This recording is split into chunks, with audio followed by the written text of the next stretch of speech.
여러분, 믿음은 하나님이 말하는 것과 같은 것입니다. 소망은 그런 것들에 의해서 이루어지지 않지만 믿음은 말씀으로 인해서 이루어지는 것입니다. 오늘은 여러분에게 오순절 그 강림 사건에 대해서 여러분에게 말씀하고자 합니다. 사도행전 2장 4절을 다 함께 펴보겠습니다. 188페이지요.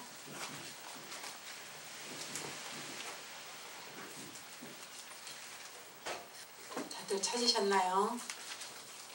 그러면 함께 읽겠습니다. 그들이 다 성령의 충만함을 받고 성령이 말하게 하심을 따라 다른 언어들로 말하기를 시작하니라. 성령 강림 사건입니다. 여러분들, 우리에게 성령님이 우리 안에 계시지 않는다면 우리는 기도를 할 수 없을 것입니다. 그분이 우리의 기도를 돕기 때문에 우리는 기도할 수 있는 것입니다. 저는 여러분에게 지난 2005년에 2월에 있었던 일을 여러분들에게 간증하고자 합니다. 2005년 2월이었습니다. 그날은 저희 교회의 구역장님이 전화가 오셨어요. 구역예배를 함께 참석해달라고. 근데 저는 구역예배를 바빠서 참석하기가 참 힘들었어요. 그런데 그 구역장님께서 뭐라고 말씀을 하시냐면, 제가 이번에 새로 임명받은 구역장인데요, 안 오시겠냐고. 그런데 제가 그곳을 가지 않으면 그분의 말씀 속에 시험을 받을 것 같아요. 자신이 부족해서 오지를 않나, 이런 말 속에 그런 뉘앙스가 있었어요. 그래서 제가 일을 하다가 좀 정리를 얼른 하고 그러고서는 구역 예배 참석을 했습니다. 그런데 그날 참석을 한 것은 정말 하나님의 은혜였고 하나님의 섭리가 있었습니다. 구역 식구들과 이렇게 앉아서 예배를 드리고 그 드린 후에 이제 하나님에 대해 이야기를 하기 시작을 했어요. 이 구역 예배만큼은 정말 진실로 하나님 앞에 드려지는 예배가 되기를 원한다. 대부분 구역 예배가 끝나고 나면은 많은 다른 세상 이야기로 넘어가게 되잖아요. 우리 시간에 하나님의 이야기만 하자고, 하나님의 이야기만 하기 시작을 했습니다. 그러다가 그 구역장님이 갑자기 막 울기를 시작을 하시는 거였어요. 그리고 함께 기도를 했습니다. 그 구역장님이 그 자리에서 성령 세례를 받고 방언을 받았습니다. 그리고 그곳에 있던 같은 구역 식구 집사님이 또 방언을 받았습니다. 그런데 일은 거기서 그걸로 끝나질 않았어요.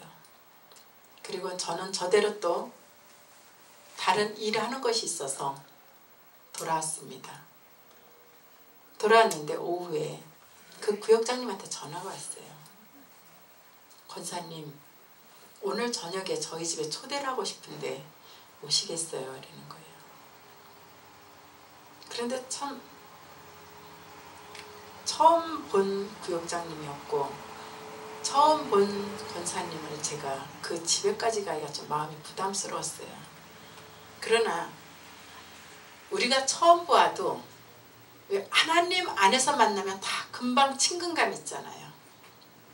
정말 형제라는 거.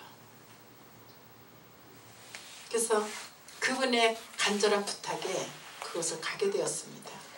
그곳을 갔는데 남편 안수 집사님도 계셨고, 그런데 그곳에는 안수 집사님도 계셨지만 왜 그 구역 식구들을 알 수가 없냐면 저희 교회 교인이 한 8만 명이 됐었어요. 그러니까 한 8만 명 정도니까 구역 식구가 누가 누군지를 몰라요. 만나지를 않으면. 근데 더군다나 그분들은 저희 구역에 또 새로 들어오셨던 분들이고, 그래서 이제 인사를 나눴습니다. 인사를 나누고 이제 하나님 이야기로 이제 무르익었어요. 저희가 만난 하나님, 나와 함께 있었던 하나님의 이야기를 계속 하다 보니까 그 남편 되시는 안수 집사님 눈에는 어느 사이에 이야기만 듣고선도 눈에 눈물이 글썽글썽해지기 시작을 했어요. 그래서 저는 그래도 더 하나님 이야기를 많이 했습니다. 우리와 함께 하셨던 하나님이었기 때문에. 그랬더니 이분이 이 이야기를 듣다가 기도를 부탁했습니다. 그래서 그분 자녀들과 기도를 했어요. 근데 자녀들은 중학생이었습니다. 근데 놀라운 일이 일어난 것은 그 안수 집사님보다 자녀였어요. 안수 집사님은 방언이 받고 싶은데 그것이 잘 안 되었어요. 그러니까 그것은 하나님 앞에 오픈이 되어서 마음을 열어야만이 하나님과 교통을 할 수 있는 것인데 마음은 그렇지 않은데 입으로는 생각으로는 열고 싶었던 거예요. 그런 가운데 이제 그 자녀들이 이제 함께 기도를 하게 되었어요. 아들이 둘이 있었는데 그 아들 2명이 다 방언을 받고 성령 세례를 받았던 거예요. 아주 방언이 굉장히 유창하게 나왔어요. 그냥. 그러고서는 예배가 끝나서 아주 정말 행복하다는 듯이 우리 모두가 다 그렇잖아요. 어린 나이나 남녀노소 할 것 없이 주님이 계신 것, 내가 하나님을 체험한 그 기쁨이 이루 말할 수가 없잖아요. 그 중학생 아이가 가는데 권사님 안녕히 가세요, 안녕히 가세요. 쫓아 나와서까지 다음에도 저희 집에 또 놀러 오세요 막 이러는 거예요. 그래, 그리고 이제 나왔어요. 그런데 그리고 이제 며칠이 지났습니다. 그리고 이제 그 권사님은 저희 사무실을 자주 찾아오기 시작을 했어요. 계속 찾아오는데 그 권사님이 왜 찾아오냐면 하나님을 이제 만나니까 더 하나님에 대한 이야기가 하고 싶었던 거예요. 그래서 제가 있는 근무하는 사무실을 자꾸 찾아왔어요. 찾아와서 이야기를 하고 그랬는데 어느 날인가 권사님이 우리 아들이 이상해졌어요. 무서워요. 이래요. 왜요? 그랬더니 벽에 그림을 그리기 시작을 한다는 거예요. 근데 걔는 그렇게 그림을 잘 그리는 아이가 아니래요. 근데 벽에 처음엔 낙서라듯이 쫙 치우고 그 권사님 댁이 아파트가 컸어요. 근데 그 방 전체 벽에다가 처음엔 낙서인 줄 알았대요. 하기 시작해 막 심취가 되어서 한대요. 그림을 그린대요. 그럼 권사님 막 야단을 했대요. 너 뭐 하냐고. 벽에다 뭘 하느냐 그랬더니 그럴 때는 대답을 안 한대 얘가. 막 뭔가를 그리는데 완성되지 않은 거니까 며칠을 계속 그랬더래. 근데 그 그림을 그릴 땐 아이가 심취가 돼서 말을 안 하니까 권사님이 무서웠던 거예요. 그래서 함께 자신의 아들을 위해서 기도해달라는 거였어요. 그래서 가서 보니까 아들은 아무 이상이 없는 거였어요. 그냥 놔둬보자 그랬어요. 이렇게 보았더니 그림이 이 벽을 하나 다 완성을 했습니다. 결국은 그 아이가 그린 그림은 천국이었어요. 하나님께서 그림도 그릴 줄 모르는 아이한테 천국을 그리게 한 거였어요. 이 세상의 모습이 아니라 천국을 그렸는데 그 아이가 그 그림을 그리고 자신이 하는 말이 자기도 모른대요. 막 그림이 그리고 싶대요. 그래서 이거 자꾸 그림을 막 그리고 칠을 하고 벽 전체를 그러더니 천국의 모습을 그린 거였어요. 그리고 그 아이가 하나님과 동행을 했었던 걸 이야기했던 거예요. 하나님께서 천국이 정말 있다고 그랬대요. 그 아이한테. 여러분, 우리가 가야 할 곳은 본향입니다. 지옥도 분명히 있습니다. 그러나 막연하기만 생각하지요. 우리가 교회에서 예배를 드릴 때 천국과 지옥에 대해서 얼마나 많이 이야기를 듣습니까? 요즘은 그런 이야기들이 많이 없어졌어요. 목사님께서 천국이나 지옥에 대한 말씀들을 별로 많이 안 하십니다. 여러분, 정말 깨어 있어야 할 때입니다. 그리고 주님이 언제 오실지 모르는 그러한 시기에 우리는 지금 있습니다. 오늘 아니면 내일 언제 나팔 소리가 들릴지를 모릅니다. 우리는 그 주님의 나팔 소리를 들어야만이 천국을 소유할 수가 있습니다.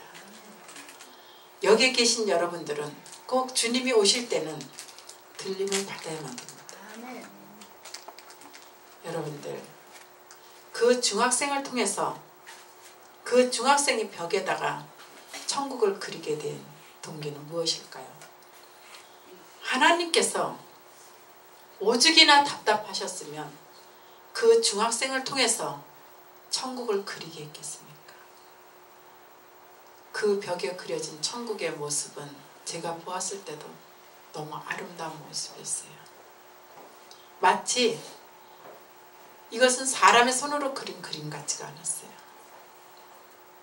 그래서 그 권사님께서 나중에는 저에게 권사님, 근데 나중에 우리가 이 집을 팔게 되면 저 아파트의 이 벽을 어떻게 해야 되죠? 저 벽을 그림을 없애고 가야 되겠죠? 이러는 거예요.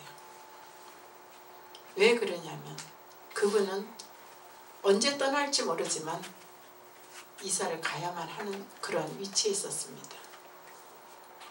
그러면서 기도 가운데 함께 기도하며 기도 가운데 하나님께서 그분을 중국 베이징으로 보내셨어요. 그분 가족을. 근데 저는 그분 가족을 남편분과 함께 중국 베이징으로 보내신 것은 하나님께서 그분들을 통해서 또 그곳에서 하나님을 전하게 하는 사명감이 있다고 믿었습니다. 아주 그분들은 그후부터 생활이 바뀌어졌어요. 정말 그냥 교회만 왔다 갔다 하는 성도가 아니고 그냥 은혜만 받은 성도가 아니고 삶 자체가 바뀌어진 사람들이었어요. 우리에게도 그것이 필요하지 않을까요?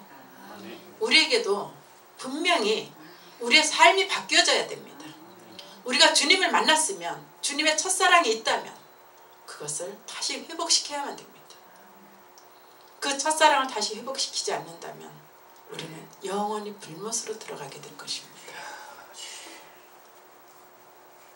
우리의 삶이 어디서부터 언제까지 이어질지 모르지만 그 학생이 그린 천국의 모습을 우리는 바라보고 나가야만 됩니다.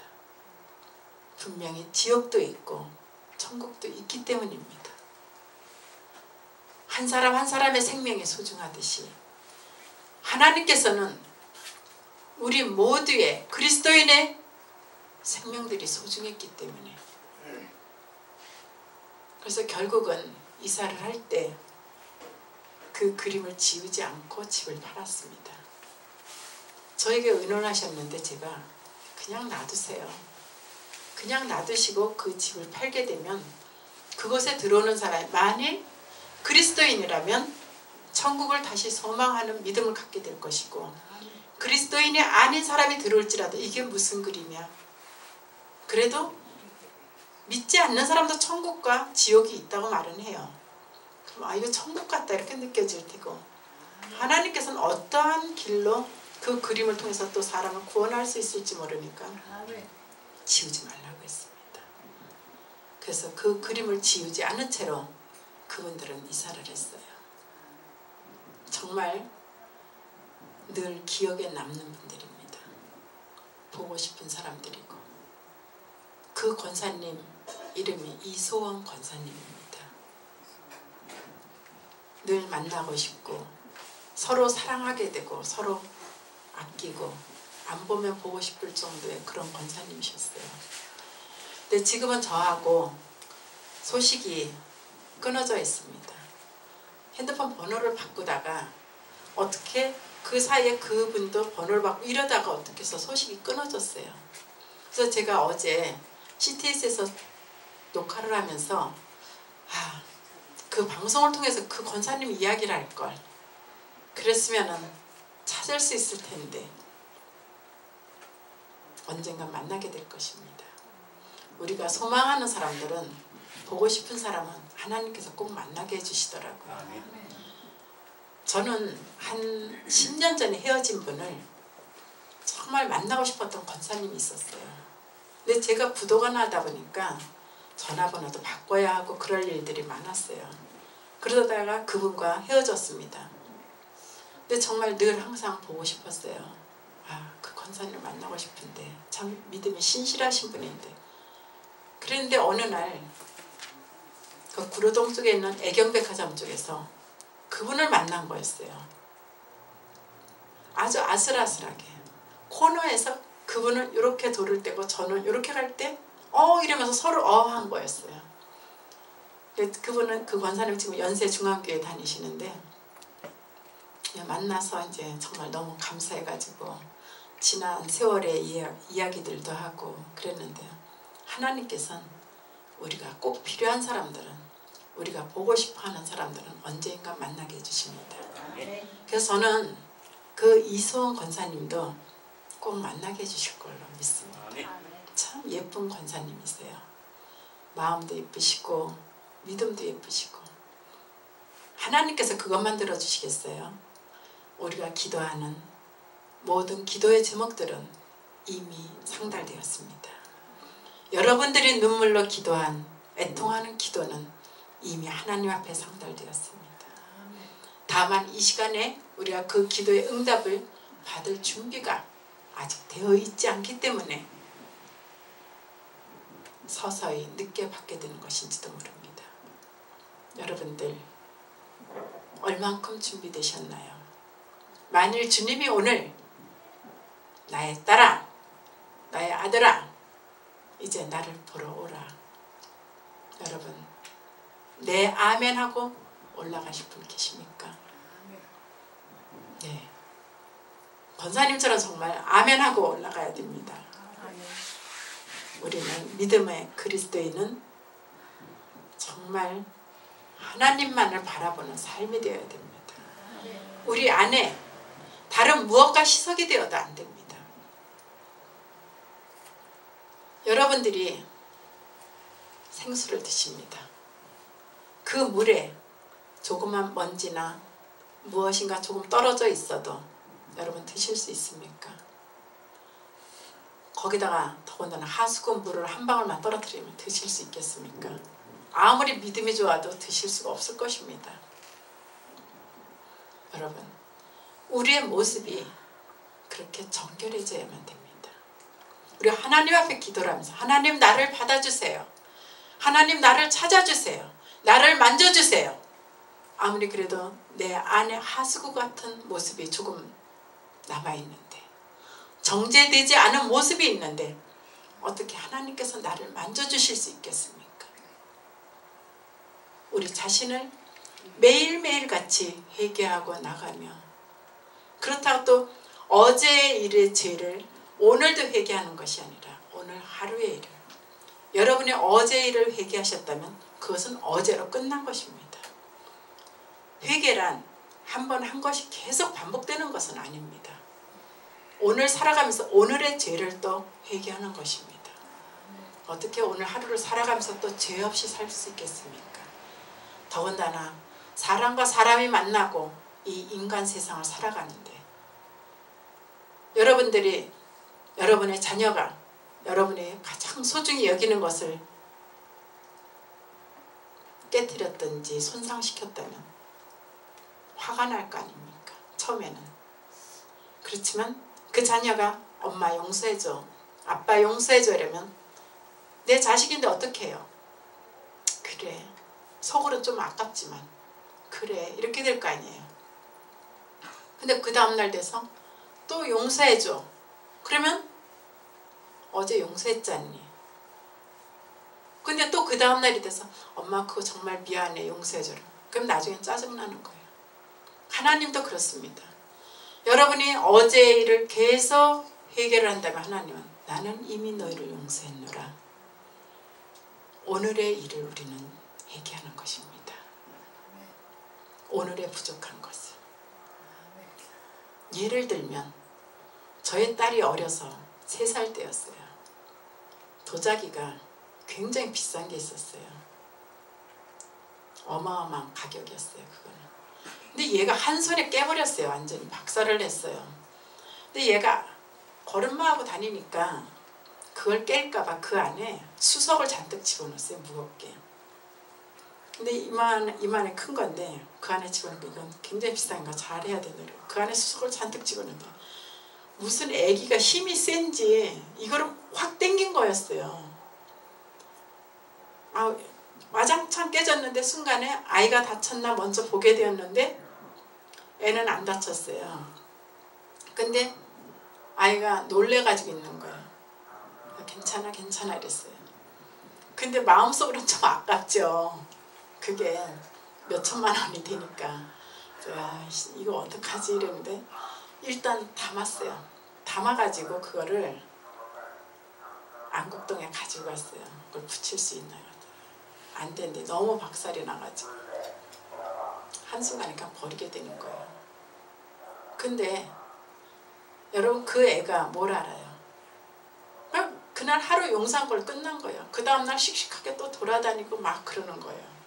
걔는 그걸 잊어버려요. 엄마가 그날 용서한 걸로. 그렇듯이 하나님께서 여러분이 용서를 구한 것은 그날로 용서를 하십니다. 우리의 죄를 하얗게 해주십니다. 그렇게 여러분도 회개를 하신 것에 대해서 너무 얽매이지 마세요. 잊어버리시고 오늘 하루에 충실하십시오. 오늘 하루에 충실하시면서 오늘 하루에 내가 지은 죄가 있다면 그것을 하나님 앞에 고하시고 나가는 거예요. 그러다 보면 우리는 그리스도인의 참된 모습으로 하나하나 다듬어져 가게 될 것입니다. 이 중학생이 천국을 그리고 천국을 사모한 것처럼 여러분 마음속에 천국이 임하기를 바랍니다. 천국은 여러분 안에 있습니다. 지옥도 여러분 안에 있습니다. 여러분이 그것을 어떻게 소유하느냐입니다. 그리고 우리가 이 다음에 이 생명이 다하는 날 우리가 심판대에 서서 어느 곳을 가야 할지는 그때 정해지게 될 것입니다. 여러분들 이제 얽매이지 마세요. 여러분이 기도한 것에 대해서 얽매이지 마시고 여러분 삶 속에 대해서 얽매이지 마십시오. 하나님은 여러분을 너무 그렇게 올무에 매여 있기를 원하지 않으십니다. 하나님께서 여러분을 어느 누구보다도 사랑하셨기에 예수님을 이 세상에 보내셔서 십자가에 우리의 죄를 대속하셔서 못 박히시겠습니다. 여러분들 오늘도 희망찬 하루로 시작하시고 정말 주님과 동행하시는 아름답고 행복한 하루가 되시기를 바랍니다. 이것으로 마치겠습니다. 감사합니다.